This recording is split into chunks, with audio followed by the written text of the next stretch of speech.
It was a warm July evening as I pulled into my parents' driveway, starting my summer break after 3 years of college. These visits had become rather routine. Mom's overly enthusiastic embraces, Dad's clumsy backpats, and the endless inquiries about my academics that barely concealed their lack of genuine interest. "Maya, honey," Mom called from the porch. "You're here just in time for dinner. Guess who's joining us?" I knew it was Jennifer, my older sister, and her husband, Tom. They always seemed to appear whenever I was home, as if needing to flaunt their success. Sure enough, 2 hours later, we were gathered around the dining table. Mom had even used her fancy tablecloth with the delicate lace, reserved only for Jennifer's visits. "So," Jennifer declared, dramatically placing her fork down, "Tom and I have been thinking we should all go to Hawaii for Christmas." Mom practically squealed with delight, clapping her hands like a child. "Oh, that would be marvelous." Dad beamed, radiating pride. "What a splendid idea, sweetheart." Then Jennifer turned to me, a smug smirk playing on her lips. "Maya, do you think you can manage financially, or should Big Sister lend a hand?" My face flushed, but I maintained composure. "I can handle my own expenses, thank you." "Are you certain?" Jennifer raised an eyebrow. "Because we're talking about roughly $3,000 per person for flights and accommodations." I nearly choked on my water. $3,000. That was more than my entire savings, especially on a minimum wage part-time job. But I'd rather live on ramen for 6 months than accept Jennifer's condescending charity. "I'll manage," I reiterated firmly. Jennifer shrugged and turned back to our parents. "Well, anyway, the restaurant is thriving. We just hired a new chef from Italy, can you believe it?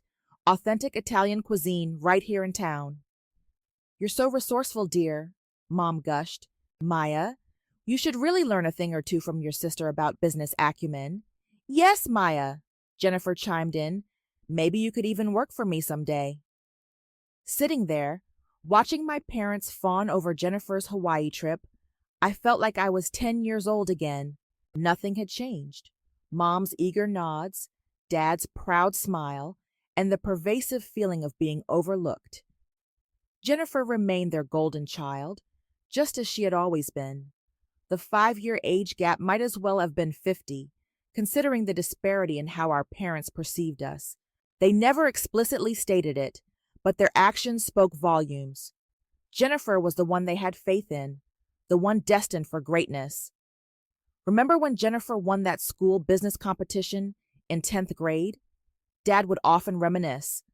We knew then she had that entrepreneurial spirit. The thing is, they weren't intentionally malicious.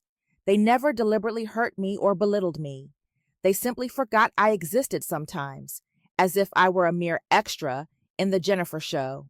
They'd remember to inquire about my grades or needs, but their attention would invariably return to Jennifer, anticipating her next accomplishment to celebrate.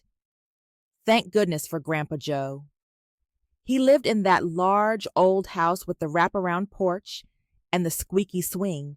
He was the only one who seemed to have enough love for both of us. A successful businessman himself, he had promised long ago to cover both our college tuitions. When Jennifer left for college, I was 13. I naively assumed things would change, that I would finally have my moment in the spotlight. How wrong I was. Jennifer just called. Mom would rush into my room, practically buzzing with excitement. She joined the debate team. We should drive up this weekend to see her. A breakfast visit. We can bring her some spending money, Dad would suggest. They'd spend hours on Skype with her, the laptop dominating the kitchen counter while they prepared dinner, Jennifer's voice filling the house even in her absence. Meanwhile, I'd quietly slip out the back door and head to Grandpa's. Those afternoons at Grandpa's became my refuge, a place that felt more like home than my actual home ever did. We had our own comfortable routine, settling into his worn leather couch with a tub of mint chocolate chip ice cream between us, watching classic films on his ancient TV. "You know what's great about Casablanca, Maya?" he'd say, pausing the movie. "It's not about the obvious hero. It's about the quiet guy who does the right thing when no one's looking. Other days, We'd order pepperoni pizza, and he'd share stories from his own childhood while we played chess. He taught me how to fish, taking me to the lake behind his house on weekends. The thing about fishing, he'd say, helping me bait my hook, is that the best fish aren't always the ones making the biggest splash. Sometimes it's the quiet ones, swimming deep, that turn out to be the most special. I'd sit in his small fishing boat watching the sunlight dance on the water and feel like maybe, just maybe, I didn't need to be the favorite to be loved. Grandpa had a way of making me feel seen without making a fuss about it. Want to watch. Roman Holiday was Grandpa's favorite movie, and he'd often ask about it after a long day fishing. I bought those chocolate cookies you like, he'd say. Those moments weren't grand or showy like Jennifer's accomplishments. They were quiet, uncomplicated, and genuine. While my parents drove across state lines to give Jennifer spending money, I learned poker with Grandpa, using M&Ms as chips. 5 years flew by in a whirlwind of family dinners and achievements, all Jennifer's, naturally. She graduated college with honors, secured a position at a prestigious firm, and began dating Tom, whom my parents instantly deemed perfect for her. Meanwhile, I prepared for my own college journey. The day I departed, Grandpa held me tighter than ever before. His embrace felt different somehow, more pressing, more final. "I love you so much, Maya," he whispered. "Never forget that." I dismissed it at the time. "Grandpa, you're acting like we'll never see each other again. I'll be home for Thanksgiving." He just smiled his gentle smile and patted my cheek. "Just remember what I said, kiddo." 2 months into my freshman year, Mom called. Her voice cracked as she informed me Grandpa had passed away in his sleep. My world momentarily stopped. I sat on my dorm room bed, phone pressed to my ear, unable to comprehend her words. The funeral was on a crisp autumn day. Afterward, we gathered at Grandpa's lawyer's office for the reading of the will. Jennifer sat poised in her designer black dress, while I fidgeted in the uncomfortable department store dress I'd hastily purchased. To my granddaughter Sarah, the attorney read, "I leave the sum of $50,000. Mom nodded, squeezing Dad's hand. To my granddaughter Jennifer, I leave the sum of $300,000.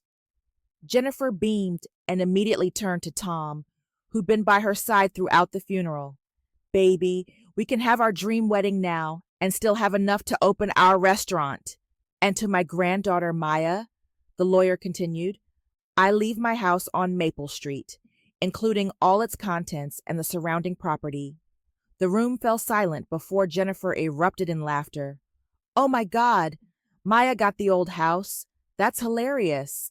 She wiped tears of amusement from her eyes. "Don't worry, sis. Maybe you can sell it and buy yourself something nice, though I doubt anyone would want that creaky old place."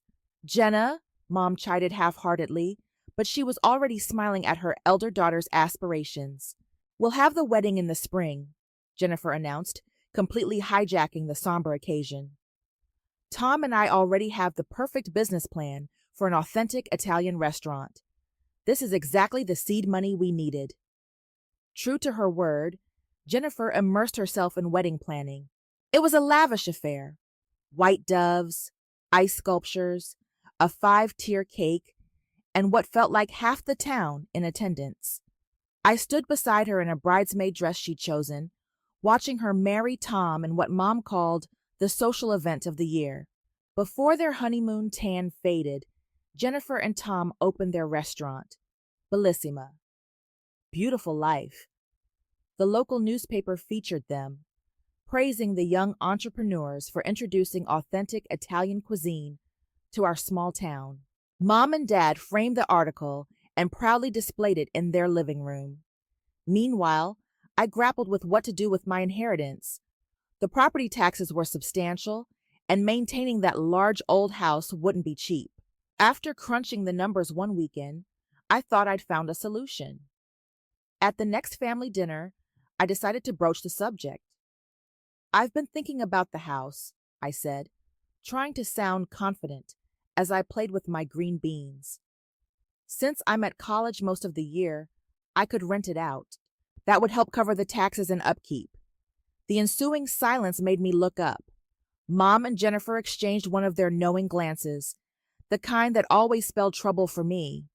Jennifer's husband, Tom, suddenly became very interested in his mashed potatoes. "Oh, honey," Mom said in that condescending tone she used when she thought I was being particularly naive. "Why would you want to rent to strangers when your sister and Tom need a place to live?" I blinked. "What?" Jennifer set down her wine glass with a delicate clink. "Well, it makes perfect sense, doesn't it? Tom and I could use the extra space, especially now that we're running the restaurant. And obviously, you're not going to charge rent from your own sister. I mean, that would be ridiculous, right, Mom?" "Of course it would," Mom agreed instantly. "Family helps family." And just like that, they resumed their previous conversation about the restaurant's new wine list. Dad nodded in agreement. Jennifer gestured animatedly about some expensive Chianti she'd imported, and Tom finally looked up from his potatoes to join in. I sat there, fork frozen halfway to my mouth, as the reality of what had just transpired sunk in. I could protest, of course. I could point out that it was my house, my inheritance, my decision. I could remind them that Jennifer and Tom had just received a substantial sum of money from Grandpa's will, while I got, well, a problem. I knew protesting would be futile. They'd give me that familiar look of disappointment and annoyance, the one they always wore when I didn't comply with their plans. Mom would sigh and lecture me about family loyalty. Jennifer would subtly jab at my selfishness for weeks, and Dad would give me that silent treatment that implied I was needlessly complicating things. So I did what I always did. I swallowed my objections along with my now cold green beans and remained silent. The following weekend, Jennifer and Tom moved into my house. She sent me pictures of their updates. Grandpa's cherished leather chair replaced with a modern monstrosity.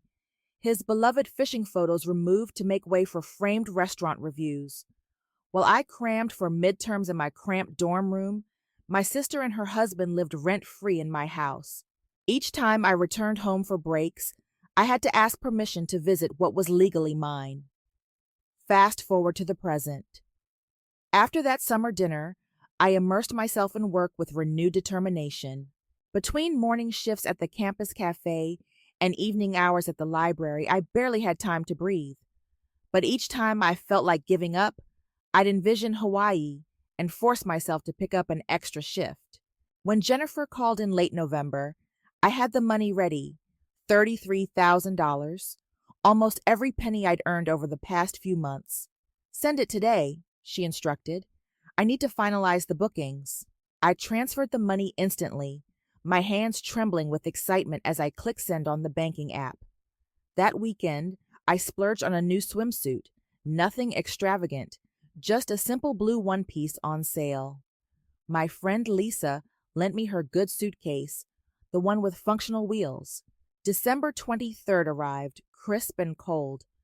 I showed up at my parents' house with my borrowed suitcase and new swimsuit, practically vibrating with anticipation. But something felt amiss. Mom barely made eye contact when she hugged me, and Dad kept clearing his throat nervously. Then Jennifer and Tom arrived. The moment they walked in, I knew something was wrong.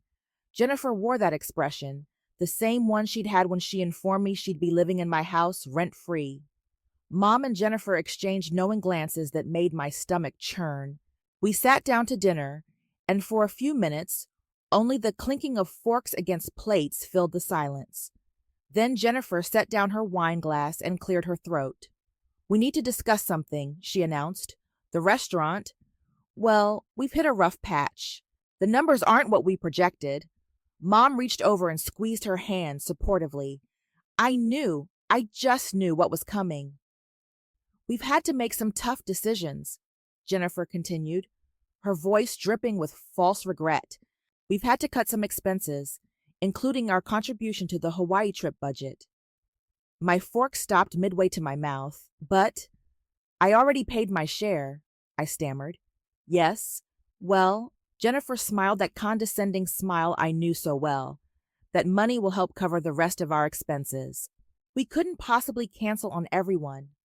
And Tom and I never even had a proper honeymoon because we went straight into the restaurant business. I looked at Mom and Dad, expecting them to object to this blatant injustice, but they remained silent. Mom continued patting Jennifer's hand. Dad studied his plate as if it held the secrets of the universe. I paid my share, I repeated, my voice shaking. $33,000. That was all my savings. Maya, Mom snapped, her tone sharp enough to make me flinch. Family helps family. Jennifer and Tom are having a difficult time with the restaurant. The least you can do is be understanding. Understanding, I whispered. Yes, understanding. Besides, someone needs to watch the house while we're gone. Mom turned back to Jennifer. Now about the hotel arrangements. I stood up so abruptly my chair scraped against the floor. No one even looked up. I climbed the stairs to my old bedroom, the sounds of their cheerful conversation floating up after me. They continued chatting and laughing as if they hadn't just stolen my money and shattered my dreams. Lying in my childhood bed that night, staring at the glow-in-the-dark stars Grandpa had helped me stick on the ceiling years ago, I made a decision. The next morning, I played my part perfectly. I stood on the front porch, smiling and waving as they loaded their luggage into 2 waiting taxis. "Don't forget to water Mom's plants," Jennifer called out, adjusting her designer sunglasses. "And check the mail every day," Mom added. "Don't worry about a thing," I assured them, still smiling. Jennifer leaned out the taxi window. "I'll send you lots of pictures, you know, so you won't feel left out." She laughed as if she just told the funniest joke. I kept waving until both taxis disappeared around the corner. Then I walked straight to my car and drove to Grandpa's house. My house. Tom and Jennifer's belongings were everywhere. Her clothes filled the closets where Grandpa's suits once hung. Their pretentious artwork replaced his cherished fishing photos. Their wedding portrait sat on the mantelpiece where Grandpa kept our chess set. I began in the master bedroom, systematically packing their belongings into suitcases and boxes. Designer clothes, expensive shoes, Tom's custom-made suits. Everything went into bags. I located their important documents in Grandpa's old study and packed those as well. The moving company charged me triple their usual rate for Christmas Eve service. My next stop was a 24-hour locksmith, who also charged a holiday premium, but I didn't care. I watched with satisfaction as he changed every lock on the house. I drove back to campus, arriving just as my friends were starting their orphan Christmas celebration, our annual holiday party for students who couldn't or didn't want to go home. "Maya," Lisa exclaimed when I walked in, "I thought you'd be in Hawaii by now." "Change of plans," I said, accepting the mug of hot chocolate she offered. "But you know what? I think I'm exactly where I need to be." For a week, my phone buzzed incessantly with Jennifer's updates from Hawaii. Each notification felt like a deliberate jab to the ribs. "Living our best life?" Read the caption under a photo of Jennifer and Tom sipping cocktails on the beach. "Making memories with the people who matter most," accompanied a sunset dinner picture. My Instagram feed became a showcase of their perfect Hawaiian vacation. Jennifer lounging by infinity pools, Mom and Dad beaming at a luau, Tom attempting to surf. Every photo was meticulously filtered and captioned with nauseating platitudes about family time and much-needed breaks from running a business.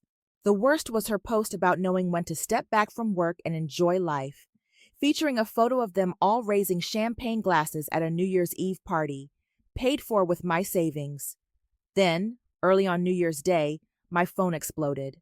"Maya, why are all of Jennifer's things in our living room?" "Call me immediately, Mom. What the hell did you do with our stuff?" "Jennifer, the locks are changed." "Did you change them?" "Tom." I watched the messages pour in, my phone buzzing like an angry hornet. "This is completely unacceptable. Call us now." "Mom, if you don't bring the new keys right now, you'll regret this." "Jennifer." "Maya Elizabeth Parker. Answer your phone this instant." "Dad." The messages continued, escalating in anger. Words like ungrateful, selfish, and spiteful filled my screen. Jennifer's texts were particularly colorful, laced with accusations of betraying the family and ruining their lives. How dare you throw your own sister out on the street after everything we've done for you? Mom, you're just jealous because we got to go to Hawaii and you didn't. Jennifer, this is the most selfish thing you've ever done. Dad. By mid-morning, my phone displayed 47 missed calls and over 100 messages. I read each one, letting their words wash over me without responding. With every angry message, I felt lighter, freer. They could rage and threaten all they wanted. I wasn't that compliant little boy anymore. I silenced my phone and went to breakfast with my friends, leaving their messages unread and their calls unanswered.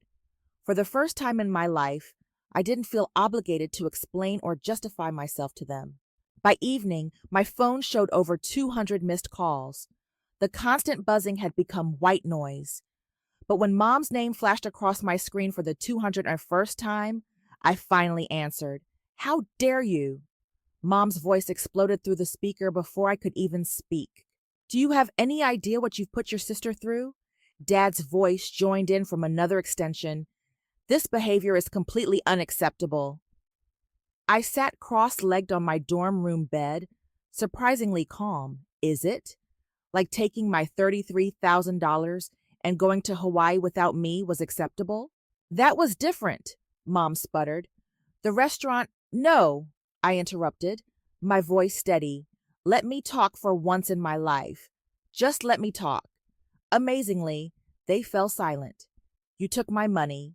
Money I worked double shifts to earn. You let Jennifer and Tom live in my house rent-free while they ran their restaurant.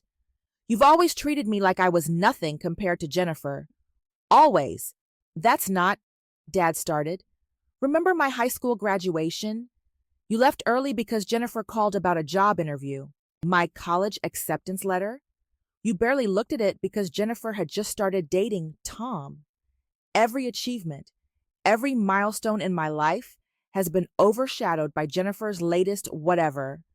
The words poured out of me, years of hurt and resentment finally finding their voice. And then Hawaii. You didn't just take my money, you laughed about it.